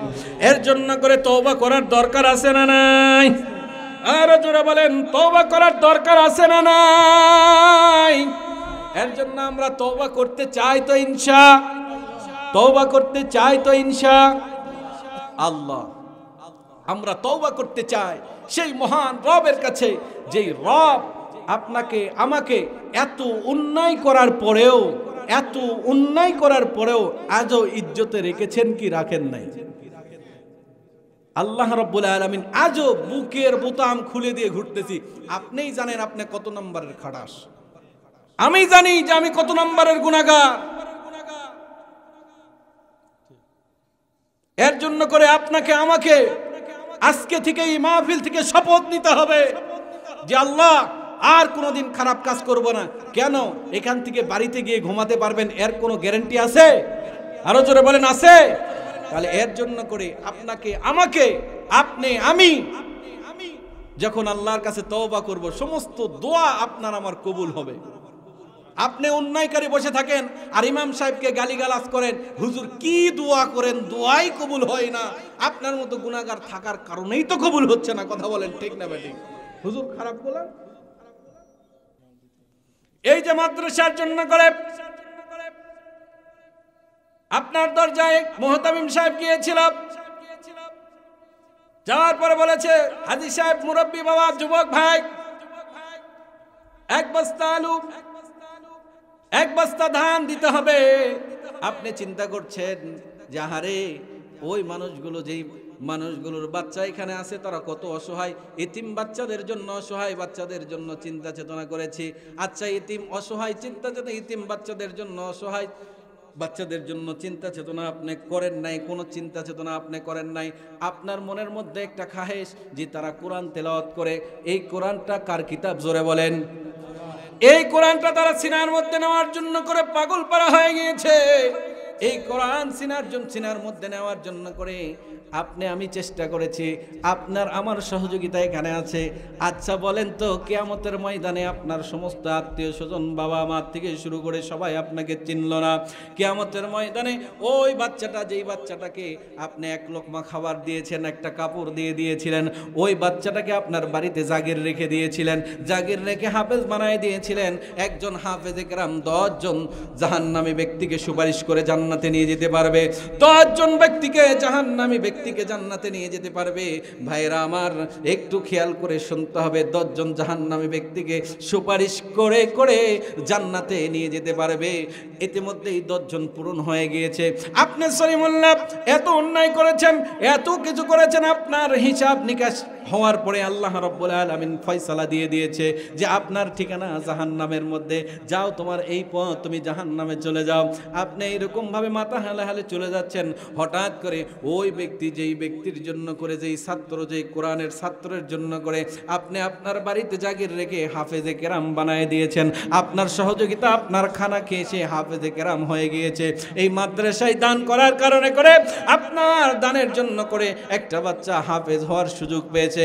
আল্লাহ রাব্বুল আলামিনের কাছে দরখাস্ত জানাবে, সঙ্গে সঙ্গে ব্রেক মারবে, আর জান্নাতের দিকে যাবে না, জান্নাতের দিকে যাবে না। তখন সঙ্গে সঙ্গে ব্রেক মারবে, ফেরেশতারা বলবে আসেন আসেন, আহলান সাহলান বলবে। ফেরেশতারা ডাক দিবে, হাফেজ সাহেব কেন আপনি দাঁড়ায় গেলেন, কিসের জন্য করে দাঁড়ালেন? আসেন, আপনাকে জান্নাত নেওয়ার জন্য করে। পাগল, যতগুলো আয়াত তুমি মুখস্থ করেছিলা, যতগুলো আয়াত তোমার মুখস্থ আছে, একটা করে আয়াত পড়বে আর একটা করে তালা পাড়ি দিবে। আসো আসো, তাড়াতাড়ি আসো। আহলান সাহলান বলতেছে, তোমাকে আহলান সাহলান বলতেছে। না না না না, হাফেজ সাহেব বলবে আমি যাব না যাব না যাব না। কেন যাব না? আমি এই জন্য করে যাব না, ওই যে ব্যক্তি দাঁড়ায় আছে আজকে জাহান্নামের দিকে যাচ্ছে, আমি চিনতে পেরেছি অমুক সলিমুল্লাহ চাচা, তার জন্য করে আমি মাদ্রাসায়, এই মাদ্রাসায় ইতিমখানায় পড়ে হাফেজ হয়েছি। আল্লাহ, তাকে ছেড়ে তো আমি জান্নাতে যেতে পারি না। আল্লাহু আকবার বলেন, আল্লাহু আকবার বলেন। ফেরেশতাদেরকে অর্ডার দিয়ে দিবে, আল্লাহ রাব্বুল আলামিন বলবে, ও ফেরেশতারা, দুনিয়ার মধ্যে শীত নাই, গরম নাই, এত কষ্ট করে এই লৌহে মাহফুজে থাকা কোরআনটাকে তারা সিনার মধ্যে নিয়ে নিয়েছে। আরে আজকে তার চাওয়া পাওয়া যা চাই তা দাও, আমার কাছে আর বলতে হবে না। যতগুলো খুশি ততগুলো মানুষকে তার বর নিয়ে সে জান্নাতের মধ্যে ঢুকে যা। এর জন্য করে, আরে আপনার সন্তান তো আপনাকে চিনবে না, আপনার ভাই আপনাকে চিনবে না, আপনার স্ত্রী আপনাকে চিনবে না, ওই হাফেজ আপনাকে ভুলবে না যেই হাফেজ বানাই দিয়েছেন। আচ্ছা, আপনাদেরকে আরেকটা উদাহরণ দিয়ে যায়। আমরা চেষ্টা করব আমাদের সন্তান নাতিপুতি যারা আছে তাদেরকে হাফেজে কোরআন, আলেমে দিন বানাইতে চাই, মুফাসসিরে কোরআন বানাইতে চাই, চাই কি চাই না? আগে না হয় পরিবেশটা খারাপ ছিল, মাদ্রাসায় পড়লে ভাত পাওয়া যায় না। আসলেই সঠিক কথা, মাদ্রাসায় পড়লে ভাত পাওয়া যায় না। আরে আমরা ভাত খাবো কেন? বিরিয়ানি খাই, কি খাবো? আমরা ভাত চাই না, বিরিয়ানি খাবো। আমরা সর্বসময় মাদ্রাসায় পড়েছি, ঠকি নাই, ঠকি নাই, দুনিয়াতেও ঠকি নাই, কিয়ামতের ময়দানেও আমি ঠকবো না, আপনিও ঠকবেন না। এর জন্য করে আগে চিন্তা চেতনা, আগে ভয় দেখাতো, স্বৈরাচার শাসক যিনি ছিল ভয় দেখাতো যে মাদ্রাসায় পড়লে তাকে চাকরি হবে না, তার চাকরি দেওয়া হবে না, অমুক হবে না, তমুক হবে না। আরে কোরআনের সঙ্গে লেগে থাকার কারণে করে মৌলানা জসিমউদ্দিন সাহেব ছিল, তার তো খবরই পাওয়া গিয়েছিল না, তাকে হেলিকপ্টারে করে আল্লাহ রাব্বুল আলামিন সম্মান দিয়েছে। আজকে তাকে মানুষ নিয়ে আসতেছেন হেলিকপ্টারে করে, এত সম্মান দিয়ে কেন? কিসের জন্য করে? কোরআনের সঙ্গে লেগে থাকার কারণে করে। আরে আল্লামা মামুনুল হককে যেই রকম ভাবে লাঞ্ছনা ভৎসনা দেওয়ার জন্য করে মানুষ পাগল পারা হয়ে যেত। আহারে, কালকেই যদি 5 বিবিতে আসতো, 5 বিবিতে যদি কালকেই আসে, মনে হয় লক্ষ লক্ষ লোক জায়গা দিতে পারবে না। কথা বলেন ঠিক না বে ঠিক? আরেকটা কোরআনের পাখি মিজানুর রহমান আজহারি, 5 বছর যাবত তাকে কোরআনের তাফসির করতে দেওয়া হয় নাই, 5 বছর যাবত কোরআনের তাফসির করতে পারে নাই। এত দুঃখ বেদনা কষ্ট নিয়েছিল। কিন্তু আগামী 27 তারিখে কক্সবাজার আসতেছে। আমরা যারা ফেসবুক চালাই, ইন্টারনেট চালাই, দেখেছি তো, আমরা দেখতেছি তো। আরেকজন মুফাসসিরের কথা বলি আপনাদের সামনে। ওই মুফাসসির মুফতি আমির হামজা, তার উপর যে নির্যাতন নিষ্পেষণ দিয়েছে, এই যে জেলখানা যাওয়ার আগে যে পরিমাণের লোক হতো, এখন মনে হয় 10 গুণ 20 গুণ বেশি হয়। কথা বলেন ঠিক না বে ঠিক? কিন্তু মানুষের আবার চলে। কিছু কিছু রাজনীতিবিদ যারা আছে, বর্তমান সময়ে যারা রাজনীতি করছে, তাদেরকে তাদের জ্বলতেছে, ভিতরে আগুন লেগে গিয়েছে যে এত লোক কেন কোরআনের নির্যাসের জন্য, আমির হামজার চেহারা দেখার জন্য করে আসে নাই, কোরআনুল কারীম শোনার জন্য করে এসেছে। আজকেও আমরা এসেছি কোরআনুল কারীম শোনার জন্য। কথা বলেন ঠিক না বে ঠিক? আল্লাহ রাব্বুল আলামিন যদি এই মাহফিল কবুল করে নেয়, এই মাহফিল যদি কবুল করে নেয়, কিয়ামতের ময়দানে এই মাহফিল যদি সাক্ষী দিয়ে দেয়, কিয়ামতের ময়দানে যদি এই মাদ্রাসা সাক্ষী দিয়ে দেয়, কিয়ামতের ময়দানে হাফেজ সাহেব যদি সাক্ষী দিয়ে দেয়, কিয়ামতের ময়দানে যদি ওলামায়ে কেরাম সাক্ষী দিয়ে দেয়, আপনার আমার জান্নাতে যাওয়ার কেউ আর কি ঠেকাইতে পারবে? এর জন্য করে মাদ্রাসার সঙ্গে মসজিদের সঙ্গে লেগে থাকার দরকার আছে না নাই? আরো আসতে বলেন, কেউ শোনা পাবে, কেউ শুনতে পারলে আমার সমস্যা আছে ভাই। আরো আসতে বলেন, আছে না নাই? আসতে বলতে বললাম, আবার জোরে বলতেছে, আরো জোরে বলেন, আছে না নাই? আমরা উলামায়ে কেরামের সঙ্গে লেগে থাকতে চাই। উলামায়ে কেরাম যেখানে, জোরে বলতে হবে, উলামায়ে কেরাম যেখানে, ইসলাম আছে যেখানে, কোরআন আছে যেখানে। আচ্ছা ভাই, আপনাদের একটা প্রশ্ন করি, ছোট্ট একটা প্রশ্ন করবো, রাগ করবেন না তো? আচ্ছা বলেন তো, এর আগেও কিন্তু আমরা এই স্লোগানটা দিয়েছি, ইসলাম আছে যেখানে, আমরা আছি সেখানে। ইউনিয়ন কাউন্সিলে সেমন কি কোরআন আর ইসলাম ছিল? কথা বুঝেননি? ছিল, তখন ছিল রে ভাই। কোন জায়গা? মসজিদ আর মাদ্রাসায়। আমি এক জায়গায় ওয়াজ করতে গেছি, ওই সময় এই বিরামপুরের এদিকে আমার মাহফিল চূড়ান্ত বেশি হয়, এদিকে গিয়েছি। তখন ওরা বলতেছে যে হুজুর, আপনি কোরআন ওর মানে কথা, ইসলামের কথা অত বেশি দরকার নাই, মাটির তলার খালি ওয়াজ করবেন। আমি বললাম ঠিক আছে ভাই, এই জমিনটা কার? তখন ওই বলতেছে, হুজুর জমিন আপনি যেটা বলতেছেন সব বুঝতেছি, কিন্তু আমরা ওই আল্লাহর জন্য করে আল্লাহ জমিন দিয়েছি, তো ওই 5 শতক বা 10 শতক একটা মসজিদ, ওটা আমরা আল্লাহর জন্য করে সবাই মিলে দিছি। বুঝেননি? দিয়েছি তো, ওখানে আল্লাহর জন্য করে আমরা ওখানে দিয়েছি 10 শতক বা 15 শতক বা 1 বিঘা আমরা জমি দিয়েছি। ওখানে কোরআনের কথা, হাদিসের কথা, সুন্নাহর কথা সব কিছু বলবেন, এখানে কোনো রাজনীতি করবেন না। এই জমিনটা কার বলেন তো? আইন চলবে কার? চলে কি আপনার পরিবারে তো আইন চলে? এই যে আপনার এই কোরআন সমাজ থেকে নিয়ে আপনার আগে পারিবারিক জীবনের মধ্যে কোরআন ঢুকাতে হবে। আপনার পারিবারিক জীবনের মধ্যে প্রথমে আপনার পারিবারিক জীবনের মধ্যে কোরআন ঢুকাবেন, এরপরে পরিবারের মধ্যে কোরআন ঢুকাবেন, এরপরে না আস্তে আস্তে পর্যায়ক্রমে এরকম ভাবে ইউনিয়ন কাউন্সিল থেকে শুরু করে প্রধানমন্ত্রীর কার্যালয় পর্যন্ত এই কোরআনুল কারীম যখন ঢুকে যাবে, রাসূলের আদর্শ যখন ঢুকে যাবে, তখন দুনিয়াতে এইরকম ভাবে অন্যায়, অত্যাচার, দুর্নীতি আর হবে কি? এর জন্য করে কোরআন যখন আপনার সিনার মধ্যে ঢুকবে, ইসলাম যখন আপনার সিনার মধ্যে ঢুকবে, তখন আর কোনো কিছুর দরকার নাই।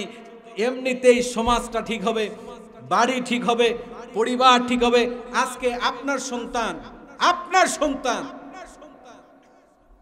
আপনার মেয়ে সন্তান বাহিরে যাচ্ছে, দাদি নিয়ে যাচ্ছে কলেজের মধ্যে, দাদি দিয়ে এত সুন্দর করে একটা বোরকা পরে, একটা টাইট মানে ঢিলা ঢালা করে সুন্দর করে এমন ভাবে বোরকা পরে যাচ্ছে, আর নাতনিক নিয়ে যাচ্ছে সুন্দর করে আলকাতরা মাকে, লেয়ার বিস্টিক মাকে, মাকে, তুই মাকে, সু মাকে, যা আছে একেবারে সুন্দর করে নর্তকীর মতো সাজায় গুজা নিয়ে যাচ্ছে। আচ্ছা বলেন তো, ওই দাদির একেবারে 50-55 বছর বয়স হওয়ার পরে ওর আর কোনো ভ্যালুয়েশন নাই, ওর আর কোনো দাম নাই। মুরব্বী বাবারা বুঝতেছেন? ওর আর কোনো ভ্যালুয়েশন নাই। তার উপর পর্দা করা যতখানি ফরজ, তার থেকে 1000 কোটি গুণ ফরজ বেশি তার নাতনির উপরে। কথা বলেন ঠিক না বেঠিক? সেটা আর ওপেন করে দিয়ে নিয়ে যাচ্ছে, যাও বাবা দেখ রে জাতি, দেখ আমার নাতনি কত সুন্দর, হামাক দেখবো, হামাক দেখার দরকার আছে আর নাতনিক দেখ। তাহলে তার মধ্যে কোরআন নাই তো? তার মধ্যে কি নাই বলেন? কোরআন নাই, রাসূলের আদর্শ নাই। আজকে বেহায়াপনা, বেলেল্লাপনা। এখন যদি আমার যুবক ভাইয়েরা যায় একটু বলে যে খুব সুন্দর লাগতেছে, তাহলেই দোষ। যুবকরা মনে হয় বোঝে নাই, তাহলেই দোষ। আচ্ছা বড়ই গাছ আপনি লাগাইছেন, বড়ই গাছ এদিকে আসছে, ঢেল মারলেই দোষ, ঢেল মারলেই দোষ। তাহলে আপনাকে উচিত ছিল রাসূলুল্লাহ সাল্লাল্লাহু আলাইহি সাল্লামের আদর্শ মোতাবেক আপনার জীবন ব্যবস্থা গঠন করা দরকার, কিন্তু আপনি তো করেন নাই। রাসূলের আদর্শ আপনার মধ্যে নাই, সুন্নাহর আদর্শ আপনার মধ্যে নাই, কোরআনুল কারীমের জ্ঞান নাই, পর্দা করা নফল নয়, পর্দা করা ফরজ। আলে আপনি আপনার সন্তানের ইজ্জত হেফাজত করতে হবে, আপনাকে, সেটা আপনার দায়িত্ব। কিন্তু আমরা দোষ দেই কাদের? যুবক ভাইদের। সুন্দরকে সুন্দর বলবে তাদের কি দোষের? আমরা ঢেকে ঘিরে চলবো, মায়েদেরকে ছোট করতেছি না। আরে মা, তোমার মতো মায়ের পেট থেকে বাইজিদ বুস্তামি রহমতুল্লাহি আলাই বাইর হইছে, তোমার মতো মায়ের পেট থেকে দেলোয়ার হোসেন সাইদি রহমতুল্লাহি আলাই বাইর হইছে, তোমার মতো সন্তানের, তোমার মতো মায়ের পেট থেকে আল্লামা আজিজুল হক রহমতুল্লাহি আলাই বাইর হইছে, তোমার মতো মায়ের সন্তানের মায়ের গর্ভ থেকে মিজানুর রহমান আজাহারি বাইর হইছে, আমার মতো সন্তান বাইর হইছে। এর জন্য করে মায়ের ইজ্জতের দাম আল্লাহ রাব্বুল আলামিনের কাছে কোটি কোটি কোটি কোটি গুণ বেশি। কথা বলেন ঠিক না ঠিক? কিন্তু আমরা সেই ইজ্জতকে লিলামে তুলে দিয়েছি। ইজ্জতকে হেফাজত করব, এই হেফাজত আপনি আমি করছি না। ভাইয়েরা আমার, এর জন্য করে আপনাদের আওতাধীন আপনার স্ত্রী, আপনার সন্তান যারা যারা আছে, দায়ুস কখনো জান্নাতে যাবে না। দায়ুস কারা? আপনার অধীনস্থ যে সকল নারী আছে, যাদের উপর পর্দা করা ফরজ, যাদের উপর কি করা ফরজ? জোরে বলেন, কি করা ফরজ? এই তো হুজুর আসল জায়গায় হাত দিছেন। পর্দা করা ফরজ। আপনার অধীনস্থ যারা আছে এদেরকে পর্দা করাইতে হবে, বাধ্যতামূলক করাইতে হবে, না হলেই আপনি দায়ুস হয়ে যাবেন। জান্নাতে নামাজ পড়তে পড়তে কপাল কালো করে ফেলাইছেন, হাঁটুতে দাগ হয়ে গিয়েছে, লাভ নাই, কোনো লাভ নাই। এর জন্য করে আগে ইসলাম পারিবারিক জীবনের মধ্যে ঢোকান, আগে নিজের জীবন, পারিবারিক জীবন, এরপরে রাজপথে স্লোগান থাকবে, স্লোগান অবশ্যই থাকবে। আগে বাড়ি ঠিক, সব জায়গা ঠিক হবে। বাড়ি যদি ঠিক না হয়, কোনো জায়গায় আপনার বরকত আসবে। এর জন্য করে আপনার আমার সন্তানকে শুধু মলবি, মুন্সি, হুজুর, হাফেজ, আলেম, হাজি, গাজী এদের স্ত্রীর উপর পর্দা করা ফরজ, এ চিন্তা চেতনা ভিতর থেকে বাদ দিয়ে দেন। প্রত্যেকটা মানুষের উপরে, প্রত্যেকটা মানুষের অধীনস্থ যে সকল নারীরা আছে, যুবক যুবতী বোনরা আছে, এদের ইজ্জতের হেফাজতের দায়িত্ব আল্লাহ রাব্বুল আলামিন আপনাকে দিয়েছে। আপনি যখন তাকে জামাইয়ের হাতে সুপুর্দ করবেন, আপনার দায়িত্ব শেষ। এর জন্য করে ওই শুধু খালি নামধারী মুসলমান হলে চলবে না, শুধুমাত্র রাজপথে আর এখানে স্লোগান দিলাম ইসলাম ইসলাম ইসলাম চাই, ইসলাম ছাড়া আর কিছু নাই। ইসলাম তো আপনার মধ্যেই নাই। এখন যদি আপনাদেরকে আমি বলি, ভাই যারা দাঁড়িয়ে আছেন, আজকে রাসূলুল্লাহ সাল্লাল্লাহু আলাইহি সাল্লামের দুরুদের মাহফিলে এসেছেন, একটা সুন্নাহ নিয়ে যান তো। যারা দাঁড়িয়ে আছেন একটু 5 জন দাঁড়াবেন যে হুজুর আমরা এই রাসূলের মহাব্বতে ভালোবাসায় আমি দাঁড়িয়ে রেখে দিলাম, আজকের মাহফিল সফল হয়ে যাবে। 5 জন দাঁড়ান যে হুজুর আজকে থেকে আমি দাঁড়ি আর ছাড়বো না, রাসূলের আদর্শ। আচ্ছা বলেন তো, দুনিয়াতে এত সম্পদ করেছেন, কথা বুঝবেন, মন খারাপ করবেন না, কথাগুলো বুঝবেন। রাসূলুল্লাহ সাল্লাল্লাহু আলাইহি সাল্লামের আদর্শের কথা বলছি। দেখেন পৃথিবীতে আল্লাহ ধন দিয়েছে, সম্পদ দিয়েছে, এত সুন্দর বাড়ি ঘর, সোনা, হীরা কাঞ্চন, মণিমুক্তা, জহরত, যা কিছু আছে সব কিছু আল্লাহ রাব্বুল আলামিন আপনাকে দিয়েছে। এগুলো একটাও আপনি নিয়ে যেতে পারবেন? কথা বোঝেন নাই মনে হয়। নিয়ে যেতে পারবেন? আপনার সঙ্গে যাবে কি? রাসূলুল্লাহ সাল্লাল্লাহু আলাইহি সাল্লামের সুন্নাহ। আচ্ছা, কবরের মধ্যে 3টা প্রশ্ন করবে। কয়টা প্রশ্ন? 3টা। মান রব্বুকা, ওমান দীনুকা, ওমান নাবিয়ুকা। আচ্ছা, মুখের মধ্যে যাদের দাড়ি আছে এদেরকে আর প্রশ্ন করার দরকার আছে? তাহলে একটা প্রশ্ন মওকুফ, একটা প্রশ্ন কি? একটা প্রশ্ন মাফ হয়ে গেল। আমি 5 জন ভাইকে চাই যে আমি দাড়ি কাটি হুজুর, আজকে থেকে কাটবো না। ভাই দাঁড়ান, আমি দোয়া করে যাব, মুসাফির মানুষ, আমি দোয়া করে যাব আপনাদের জন্য করে, যে আল্লাহ রাব্বুল আলামিন আপনার জন্য করে দোয়া করব, আল্লাহ যেন বিয়ে না করলে সুন্দর একজন নারী তাকে দান করেন, নেককার, পরহেজগার, মুত্তাকি, আর বিয়ে করলে আল্লাহ রাব্বুল আলামিন মরার আগ পর্যন্ত যেন ইসলামের পথে, কোরআনের পথে, ইসলামের জিন্দা সৈনিক হিসাবে আল্লাহ রাব্বুল আলামিন যেন কবুল করে নেন। সকলে চিৎকার দেবেন আল্লাহুম্মা আমিন। আরো জোরে বলেন আল্লাহুম্মা আমিন। ভাই একটু দাঁড়ান, জোরে বলেন আমিন। আরো জোরে চিৎকার বলেন আল্লাহুম্মা আমিন। তাহলে আপনাদেরকে আমি বুঝাইতে যাচ্ছিলাম, রেডি হন, আপনাদেরকে নিয়ে আমি এখানে দোয়া করব। আপনারা রেডি হন। কার ভাগ্যে আছে, কার কপালে আছে যে আমার সঙ্গে দাঁড়ে থাকে, আজকে হাতে হাত রেখে আমি তাদের জন্য দোয়া করতে চাই। 5 জন ব্যক্তিকে চাই যে আপনি 5 জন ব্যক্তি দাঁড়ায় যাবেন, হুজুর দাড়ি কাটি আর কাটবো না, সুন্নাহ আজকে রাসূলের দরুদের মাহফিলে জান্নাতের বাগানে আমি এসেছি, আর কোনোদিন দাড়ি কাটতে চাই না। একজন ব্যক্তি রাসূলুল্লাহ সাল্লাল্লাহু আলাইহি ওয়াসাল্লামের জামানায় একজন গরীব ব্যক্তি আল্লাহর পয়গম্বরের দরবারে গেছেন। আল্লাহর পয়গম্বরের দরবারে যাওয়ার পরে বলতেছেন, ইয়া রাসূলুল্লাহ, ইয়া হাবিবাল্লাহ, আমি তো অসহায় মানুষ, আমার কাছে কোনো টাকা পয়সা নাই, হীরা কাঞ্চন মণি মুক্তা জহরত এগুলো কোনো কিছুই নাই, আমার কোনো সম্পদ বলতে কোনো জিনিস নাই, একটা দোয়া করে দেন আল্লাহ রাব্বুল আলামিন যেন আমার কামাইয়ের মধ্যে বরকত দান করে। আল্লাহর পয়গম্বর ডাক দিয়ে বললেন, ও সাহাবী, তোমার কি আছে? উট দুম্বা এগুলো আছে কিনা? তোমার কোনো জমা জমি আছে কিনা? তখন আল্লাহর পয়গম্বর ডাক দিয়ে বলতেছে, কোনো কিছু নাই, একটা কুড়ে ঘর ছাড়া অন্য কোনো কিছু নাই, একটা কুড়ে ঘর ছাড়া অন্য কিছু নাই, শুধুমাত্র বসবাস করার উপযোগী আছে। আল্লাহর পয়গম্বর ডাক দিয়ে বলতেছে, সাহাবী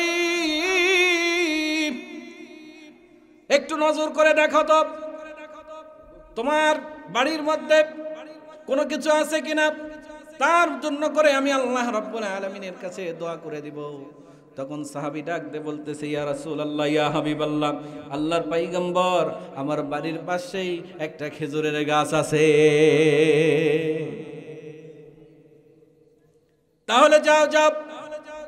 তখন গরমের মৌসুম, ওই সময় আল্লাহর পয়গম্বর বলছে, জি যাও যাও, তুমি গাছটাকে সুন্দর করে চাঁচো, সুন্দর করে পরিষ্কার পরিচ্ছন্ন করো। যেই রকম ভাবে শীতকালে আমরা দেখি কিছু কিছু মানুষ দূর দূরান্ত থেকে আসিয়া সুন্দর করে গাছটাকে চেঁচে রস বাইর করে কি করে না? গরমের মৌসুম, ওই সময় তো রস নাই। আল্লাহর পয়গম্বর দোয়া করে দিয়েছে, যাও যাও, সুন্দর করে চাচো, সুন্দর করে চাচো, পরিষ্কার করো, পরিষ্কার করলে ওখান থেকে রস যেটা বাইর হবে, প্রচুর পরিমাণে রস আসবে, তোমার সংসার চলবে সুন্দরভাবে, তুমিও সুন্দরভাবে চলতে পারবা, ওখান থেকে কিছু সঞ্চয় করতে পারবা, দান সদগাও করতে পারবা। যে কথা সেই কাজ, এইরকমভাবে কাজ শুরু করে দিয়েছে, সুন্দর রস করতেছে, বিক্রি করতেছে। অসময়ের একটা কাজ, অসময়ের রস খুব চলতেছে, 10 টাকার গ্লাস 20 টাকাতে 50 টাকাতে বিক্রি হচ্ছে। সময় বেশি নিব না ভাইয়েরা আমার, একটুখানি সময় নেব, 5-10 মিনিটের মধ্যে শেষ করে দিব। আল্লাহ রাব্বুল আলামিনের কাছে দোয়া করে দিব। আল্লাহ রাব্বুল আলামিন যারা দান সদকা করেছে, আলু দিয়েছে, টাকা দিয়েছে, পয়সা দিয়েছে, তাদের জন্য করে দোয়া করে দিয়ে যাব। উঠাউঠি করার দরকার নেই, এতক্ষণ পর্যন্ত সময় যখন দিয়েছেনই, এতক্ষণ পর্যন্ত ধৈর্য যখন ধরেছেনই, আর একটুখানি ধৈর্য ধরেন, কিছুক্ষণের মধ্যেই শেষ করে দিব ভাইয়েরা আমার। যে কথা সেই কাজ। বাঁশের কাঁসা গ্রাম 500 টাকা, বাঁশির 500 টাকা, 5টা গ্রাম 500 টাকা করলো দেন। আল্লাহ তার দানকে কবুল করে, জোরে বল না আমি। সরোয়ার নগদ 50, সরার ভাই 50 টাকা দান করেছে, আল্লাহ তার দানকে কবুল করে নেক। বাকি 500 টাকা, আল্লাহ তার দানকে কবুল করে নেক। চিৎকার দিয়ে বলেন আল্লাহুম্মা আমিন। রস অসময়ে যদি পড়ে, অসময়ে যদি কোনো ফল পাওয়া যায়, এই ফলটা কিন্তু কস্টলি দামে বিক্রি করা হয়, বেশি দামে বিক্রি করা হয় কি হয় না? এখন যদি আলু পাওয়া যায়, এই আলুর দাম কত? 120 টাকা, 100 টাকা কেজি, কোনোটা আবার 150 টাকা কেজি। কথা বলেন ঠিক না বে ঠিক? আলুর সময় যখন আসবে তখন একটু কম হবে, একেবারে সবাই যখন আলু তুলবে তখন একটু কম হবে। ওই সময় গরমের সময় রস পড়তেছে, তখন 10 টাকার গ্লাস 20 টাকা দিয়ে 50 টাকা দিয়ে বিক্রি করতেছে। হঠাৎ করে ওই সাহাবী আল্লাহর পয়গম্বরের কাছে চলে গেছে, যাওয়ার পরে বলতেছে, ইয়া রাসূলুল্লাহ, ইয়া হাবিবাল্লাহ, হঠাৎ করে দেখতেছি রস আর পড়তেছে না, গাড়ির রস আর পড়তেছে না। গাছটার দিকে লক্ষ্য করে দেখলাম গাছটার মধ্যে পচন ধরেছে, মরণ ধরেছে, গাছের পাতাগুলো কেমন জানি আউড়ে চলে আসছে। এক সাহাবীকে ডাক দেওয়া বলতেছে, এ সাহাবী, যাও তো যাও, পর্যবেক্ষণ করো আসলেই কি এই গাছটার মরণ ধরেছে কিনা। তখন এক সাহাবী আসলেন, আসার পরে গাছটা পরিদর্শন করলেন। পরিদর্শন করার পরে, ভাইয়েরা আমার, একটু খেয়াল করতে হবে, একটু নজর করতে হবে। ওই গাছের উপরে যখন উঠলেন, ওঠার পরে দেখতেছে ওই গাছটা দেখার জন্য করে উপর যখন উঠেছে, ওঠার পরে দেখতেছে এই যে হাতের এখান থেকে এই পর্যন্ত একটা হাড্ডি আছে, এই হাড্ডিটা ওখান থেকে নিয়ে চলে গিয়েছে। আল্লাহর পয়গম্বরের কাছে গিয়ে উপস্থিত হওয়ার পরে বলতেছে, আল্লাহর পয়গম্বর,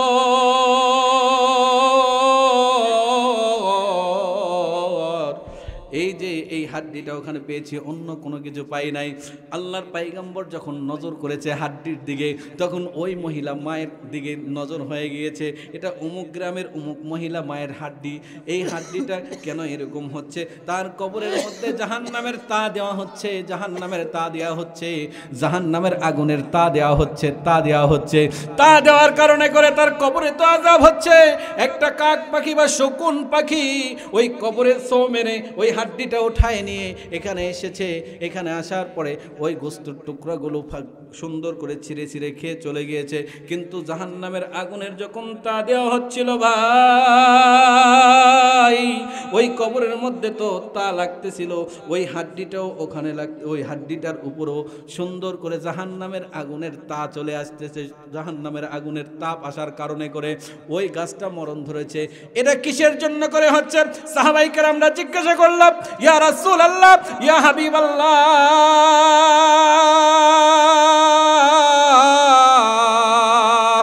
এটা কিসের জন্য করে হচ্ছে? জাহান্নামের আগুনে এরকম হচ্ছে, তার জন্য করে এরকম হচ্ছে। আমরা বুঝতেই পারলাম, কিন্তু ওই মহিলার অপরাধ কি ছিল? কি অপরাধ ছিল? কি অপরাধ ছিল? আল্লাহর পয়গম্বর ডাক দিয়ে বলতেছে, সাহাবী, তার অপরাধ হচ্ছে এটাই যে এক ওয়াক্তের নামাজ আর এক ওয়াক্তে আদায় করে, কিন্তু বর্তমান মায়েদের অবস্থা একটুখানি কাজ লাগলেই, আলু তোলা লাগলেই, ধান ওষা লাগলেই, ইত্যাদি ইত্যাদি কাজ লাগলেই নামাজের দিকে তাদের আর কোনো খবর নাই। কথা বলেন ঠিক না বেঠিক? তাহলে বোঝেন আপনার অবস্থা কি হবে। এ মা,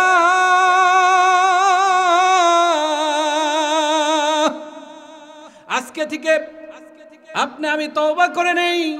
আল্লাহ রাব্বুল আলামিনের হুকুম, যতই কাজ করি না কেন, যতই আমার ব্যস্ততা থাকুক না কেন, সব কিছু কাজ কাম ফেলাই দিয়ে আল্লাহ রাব্বুল আলামিন যতদিন পর্যন্ত আপনাকে সুস্থ রাখবে, অতদিন পর্যন্ত আপনি আমি আল্লাহর হুকুম পালন করব।